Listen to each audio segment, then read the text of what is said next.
Fasllar o'yini.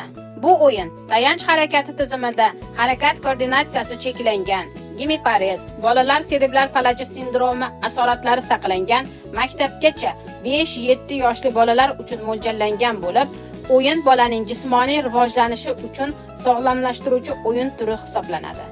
O'yin tayanch harakat tizimi faolligini oshirish maqsadida tuzilgan. O'yin davomida bolaning oyoq kaftlari orqali sensomotorik ta'sir o'tkaziladi. Natijada markaziy nerv tizimidan javob signal uyg'onib, asta-sekin refleks hosil bo'lishni boshlaydi. Fasllar ketma-ketligini o'rganadi va tabiatdagi o'zgarishlar haqida ma'lumotga ega bo'ladi.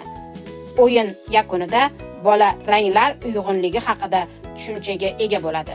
Tengdoshlari orasida faollik ko'rsatadi. Biz birgamiz, biz kuchlimiz shiori ostida bu o'yin olib boriladi.